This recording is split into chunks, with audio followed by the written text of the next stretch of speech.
Do you think we're going to have another pandemic? I think we're going to have another pandemic. I don't know when, but as we venture into deeper forests, as we explore more of the oceans, then something that has not been in contact with human beings before can be unearthed, and that's going to be a disease X.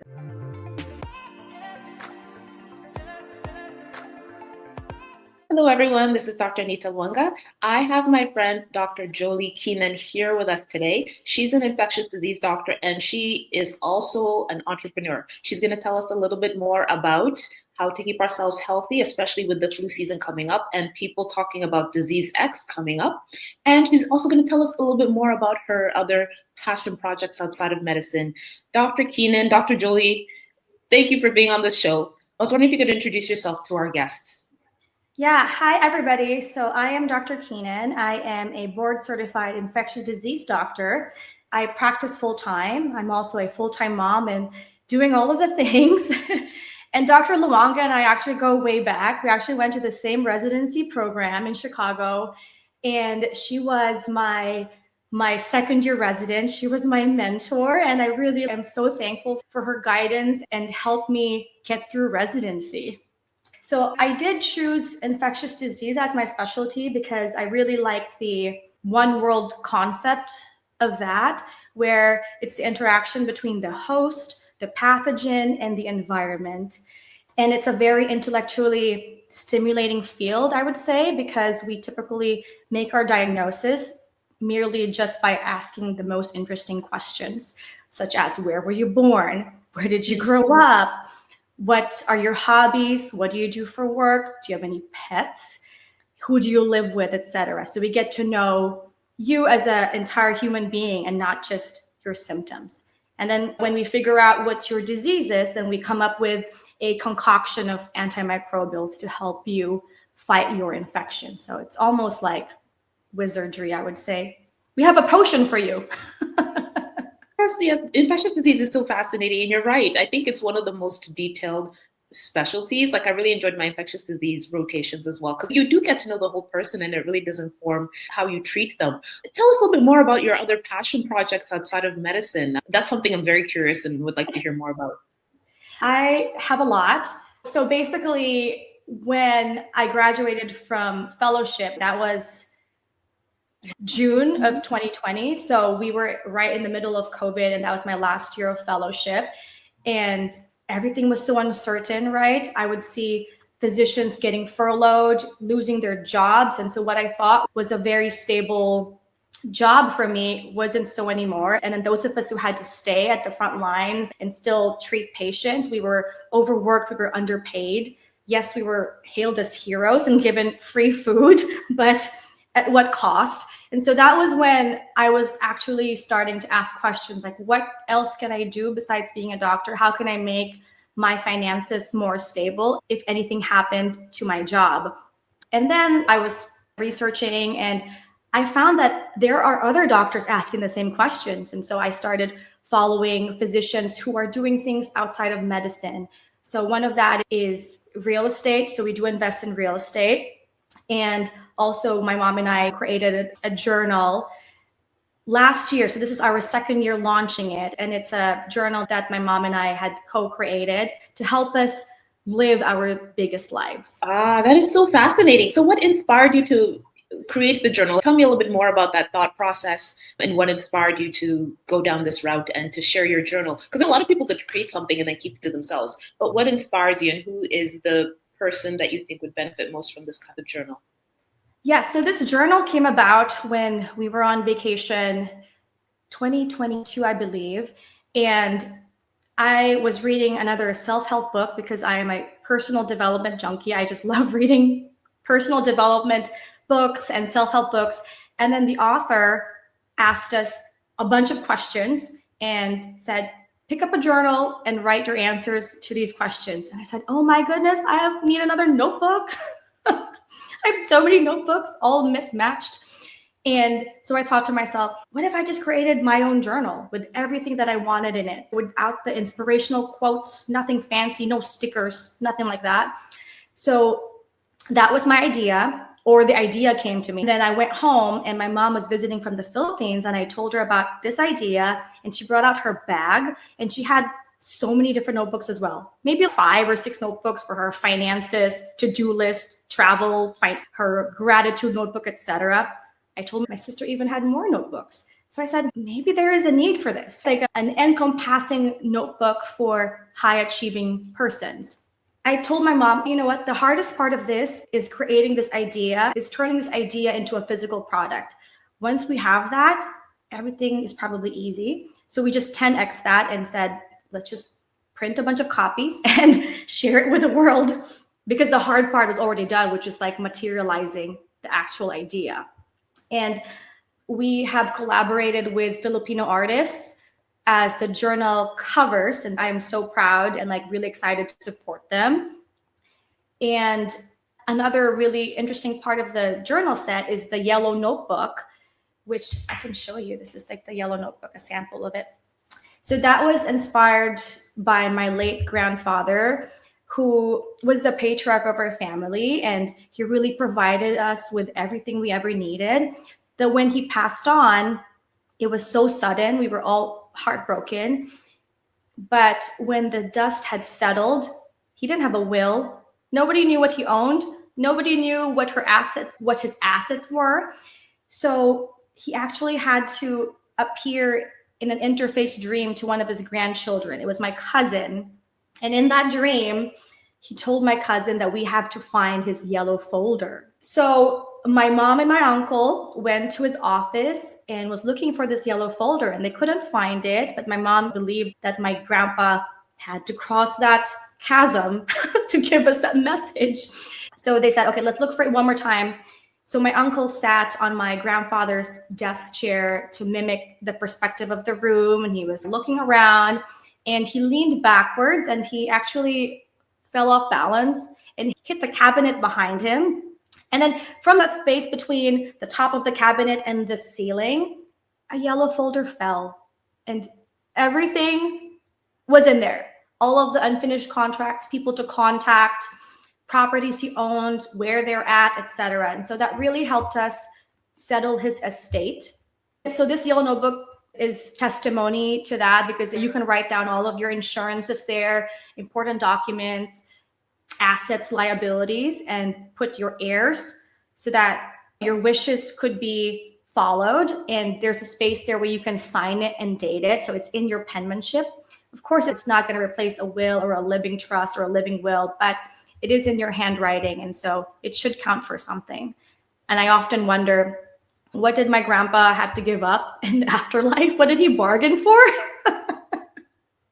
To give that message to us. And so that's part of the journal set that we have created to save us some heartache and save our souls, I would say. Wow. There's so many things I want to say, but that story is like so supernatural and so incredible. And wow, what a gift that you were able to figure out where your grandpa kept his valuable things. And what a beautiful way also to commemorate his life and what he did for you and your family, with also having a yellow page in your journal. And I'm so interested. I can think of, like, I want the journal, and I think my mom, I want to write one. I want to support you. So I'm like, for people who are listening and they're like, I need that journal. I want that journal for my friends and family. We will make sure that we put the link to find your journal below. But just really quickly, if people are not going to read the show notes, what is the website for the journal if they just want to check it out and buy one right now? Yes, it is www.bestyearjournals.com. And I think you asked me, like, who is it best for? I would say it's best for high achieving persons who really want to live the most magnificent lives and the biggest lives they can live, because we're not guaranteed a long life, right? We're not guaranteed retirement. So this journal gets you going, really puts your biggest goals, biggest aspirations at the forefront of your brain. So you get to where you want to get to, and you become your highest selves from the get-go. Like, work on it right now. And the beautiful thing is that it's your book, it's your journal. No one is guiding you. You are guiding yourself. Like, your future self is guiding you. Your 60-year-old self, your 70-year-old self is actually guiding you. Like, the highest part of our thinking that makes us human, our prefrontal cortex, is the one that guides you to where you want to go. And so this notebook is really your story, right? That is incredible. And it reminds me so much of you during residency. I remember one thing, and I still carry it with me, that you'd say, as residents, we were often overwhelmed with how many patients we had to take care of. But we didn't know at that time. So it's not bad. Like, you're like, 10 patients. You're like, it's so many patients. But I remember you saying one thing that also made me change my perspective. And I still repeat it to myself. You'd say at the end of the day, how many patients did I take care of? And you'd write it down. Just that mindset shift was so powerful. And I don't know if you knew how impactful that was to me. Some days where I'm like, it's busy in the hospital, I have 30 some on my list. Instead of saying, oh my gosh, this is like a lot, I'm like, how many people do I get to help? And even just looking forward to going into work, I try to tell myself, how many people am I going to help? But it's because of you. So I think the work you did just to change your mindset and to be positive and to be a light among residency can be such a dark place. But I think you had this different perspective that really inspired me. But I'm not surprised that you still have that joyful, light attitude, positive mindset. Wow, I'm not surprised. I really have to choose these thoughts. I can't just walk in there all positive. There is such a thing as toxic positivity, right? Where you're just pretending that everything is great. So it's a mental challenge. It's like exercising your body. It's exercising your thought process, exercising your brain, I would say. Absolutely. And I want to actually shift a little bit more to your specialty, infectious diseases. I have so many questions. I'm not an ID specialist, but I think post-COVID, ID became like the superheroes of medicine. Like people did not know maybe what infectious disease doctors do. There's a couple of TV shows about pathologists, but I think now, I don't think there's a TV show about infectious disease specialists. Maybe somebody needs to make a TV show about your life as an infectious disease specialist, a mom and an entrepreneur. But speaking about infectious diseases, there's a lot of talk about antibiotic resistance. So for those who are not in medicine, who have never heard this word, what is antibiotic resistance and why should we be concerned about it? Going back to your comment, I think House is probably the closest TV show that reflects infectious diseases, because we also deal with diagnoses that people don't understand. So I think if you're thinking about this field, maybe watch that show, because that's the closest thing to being an ID doctor on TV. So antibiotic resistance. So going back to the basics, we are made up of bacteria, viruses, fungi. It's like they live in us, they live with us, they live on us. And it's what we call our microbiome. And whenever we expose our microbiome to antibiotics, hopefully it's a necessary kind of antibiotic that you really do need it. But sometimes you expose your microbiome to antibiotics that are probably not necessary. So when your microbiome is exposed to an antibiotic, it doesn't kill everything, right? It doesn't kill all of the bacteria, or else we wouldn't survive, because we need our microbiome as well. So the bacteria that do survive, they start to gear up. They start to develop resistance genes. They start to arm themselves with defensive genes so that the next time that they encounter the same antibiotic, they're ready. And there are some bacteria like E. coli, Enterobacter, Klebsiella that are very generous with their genes. They are very generous with their resistance genes. They share it with other bacteria as well. I'm going to give you my shield, but can you give me your armor? I'll give you my sword and you can share my chain link. Some bacteria do share resistance genes.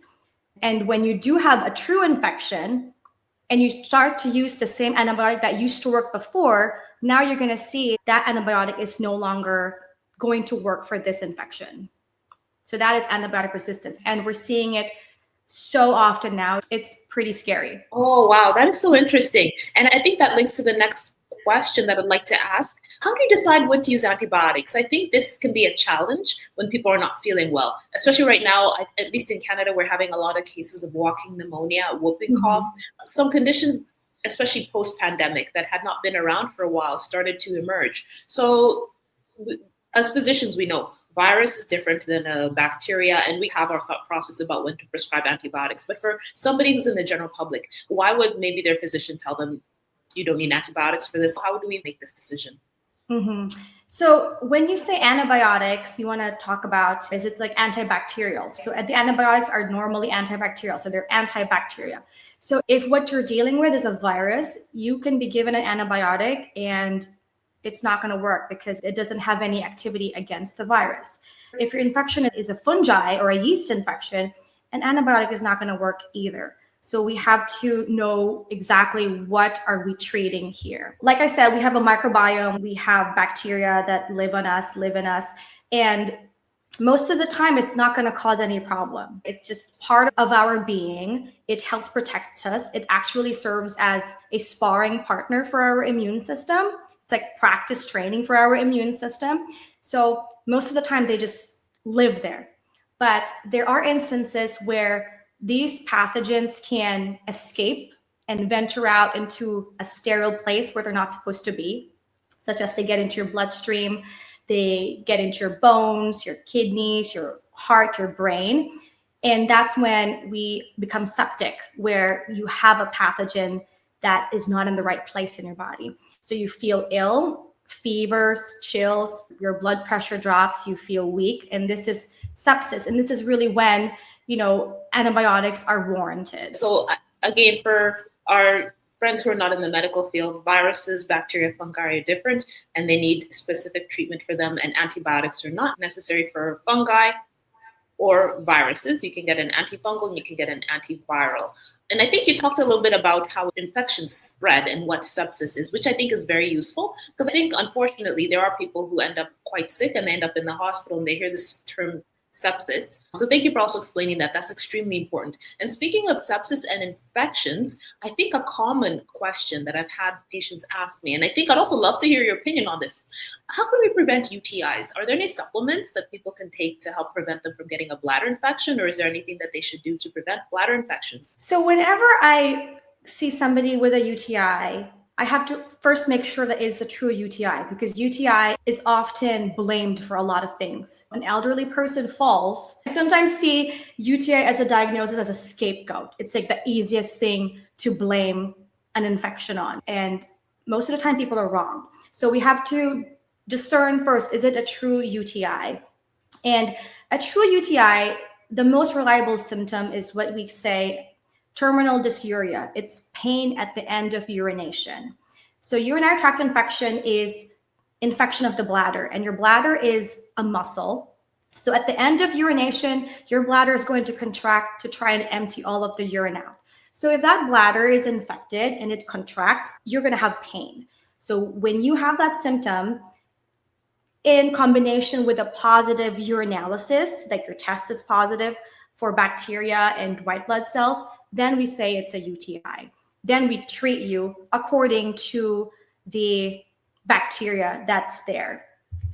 And when you get a UTI, it's not enough for us to say, okay, yes, so here's an antibiotic for your UTI. We have to figure out, why are you having a UTI? We have to prevent it, right? Do you have a kidney stone that needs to come out because the kidney stone is colonized by bacteria? Do you have a Foley catheter? Why do you have a Foley catheter? If you're wearing diapers, if you're like an elderly female and you have urinary incontinence and you're wearing a diaper, do you change right away?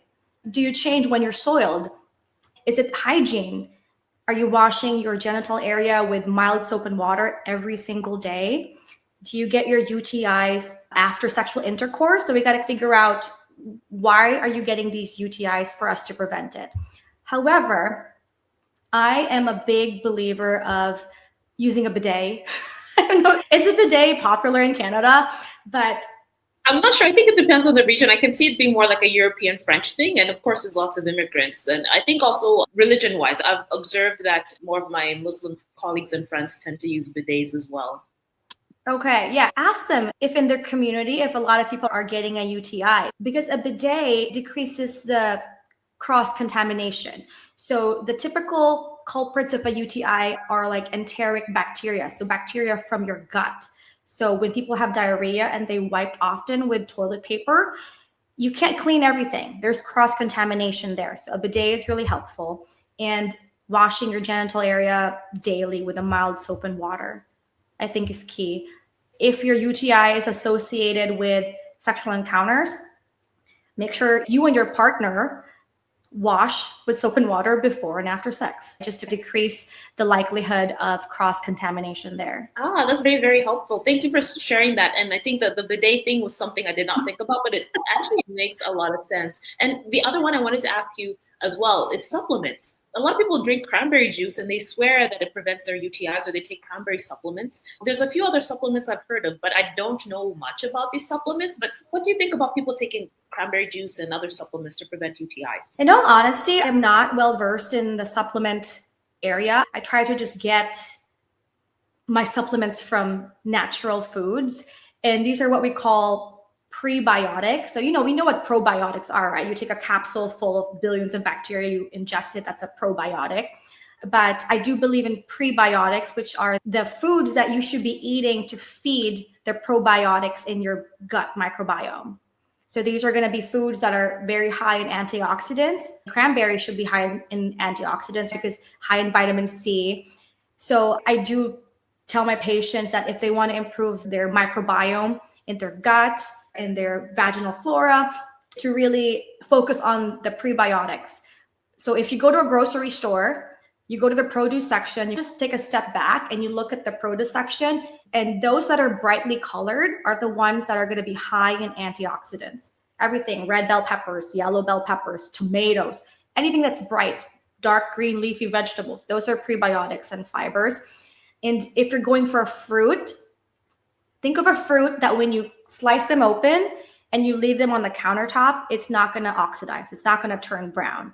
Those are going to be the fruits that are high in antioxidants. And most of them are going to be berries. Yeah, I don't know much about the supplement area. It's not really FDA monitored, approved. So I don't know how much dose is good for you or bad for you. So I do just try to eat natural foods. That totally makes sense to me. And another question I'd love to ask you, I've been looking for ID doctors to ask this. I don't know how many people are really interested in this topic, but is disease X. What do you think? Do you think we're going to have another pandemic coming up? I'm like, you're the perfect person to ask. And if so, what should we do to prepare? For sure. I think we're going to have another pandemic. I don't know when, but as we venture into deeper forests, like deforestation, as we explore more of the oceans, as we unravel things that are buried underneath ocean floors and underneath forest floors, then something that has not been in contact with human beings before can be unearthed, and that's going to be a disease X. And so that's why infectious disease is very like one world thinking, right? We don't just discard our unused antibiotics and flush them down the toilet, because then you're going to make the sewage system resistant. So we have to think about our world as interconnected. So when disease X is going to happen, I don't know, but for sure we have to be prepared for that. And advice would be, follow your local guidance, right? Follow your local CDCs. Absolutely. I totally agree. And thank you for also pointing that out, that we are interconnected and we just can't not take our antibiotics as we're instructed to. I think even me as a physician, sometimes I'm like, I think I'm good. I feel good. But just because of what I know, I'm like, I have to finish these antibiotics, but it's not always pleasant to take medications. And I think maybe the only other thing I might add is vaccines, which I also don't like needles, but we should get our vaccines if possible. Yeah. I guess also for the UTI part, can you hear me okay? Oh, yes. Yeah. So for the UTI part too, I just want to share an experience that I see a lot of referrals for a recurrent UTI. And one of the first questions I ask my patients is, how do you know you have a UTI? And they tell me, my physician told me I have a UTI. So that one, I immediately educate that no physician should ever tell you that you have a UTI. You have to tell your physician that you have symptoms of a UTI. And if you have symptoms of a UTI and you have risk factors of having a UTI, then and only then should we do a urinalysis. And if the urinalysis is congruent with your symptoms, then we treat you. But your doctor should never tell you that you have a UTI. Yeah, that is so good. And I think that concept can be applied to anything in medicine. It's what you as a patient tells us first, and then we order the tests, not the tests. And then we say you have this just because a test shows X, Y, Z. I think that is a very important point. Thank you for sharing that. And I'm definitely going to remember. As a geriatrician, it's definitely one of our favorite diagnoses. Everybody's confused or falling or I don't know what else to do. So I'm like, let's just start antibiotics because the UA is positive. But I think it can be quite nuanced with elderly people. But definitely symptoms should be the first and driving factor. And also, thank you for adding looking for the cause, especially with recurrent UTIs like the kidney Mhm. stones. That's something I'm going to have to start looking for. I don't think I've been looking for kidney stones in my patients that have recurrent UTIs. That's very useful. Thank you. And then for elderly patients, it's taking a shower, right? It's really Oh, hard for elderly patients to wash themselves daily. And so if we just try to get them to wash themselves with soap and water daily, then that might decrease the recurrence of the UTI. and speaking of elderly, we notice as we get a little bit wiser, we're more likely to have infections and get sick. Are there any other individual groups of peoples or populations that might be at higher risk of having different kinds of infections? Yes, because of the topic of UTI. So a lot of elderly females will come to me for a recurrent UTI. And as we age, our estrogen levels drop. So that changes the microbiome of our genital area from our usual lactobacillus, then it becomes enterics like E. coli, Klebsiella, which are the common culprits of a UTI. So if I have 100 post-menopausal patients in front of me and I ask them to give me a urine sample, majority of that urine sample is going to have a bacteria, but probably they don't have any symptoms. So again, the bacterial makeup would change depending on our hormonal changes. And as we get older, our immune system also gets older. So we are more at risk for more severe infections as well. And patients That's who are immunocompromised, patients who have untreated HIV, they have no immune system to protect themselves. So they are immunocompromised.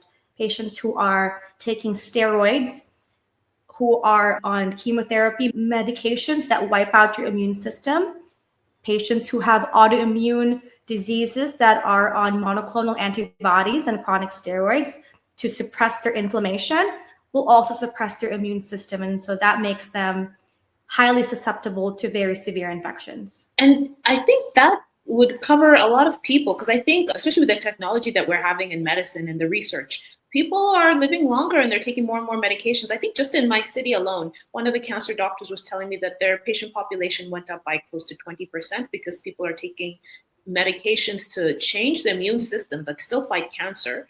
But now they're older or wiser, and now they're taking these medications that suppress their immune system, or they have an autoimmune condition and there's a new medication to suppress their immune system. So I think this encompasses a lot of people. And I think off the top of my head, I feel like individuals that have diabetes as well, or chronic Mhm. kidney disease, chronic liver disease, I feel like a lot of my patients in those situations, we do encourage them to get certain vaccinations a little bit earlier on or more frequently than we'd encourage the general population. So I think this would cover a lot of people who need to be a little more cautious with their immune system.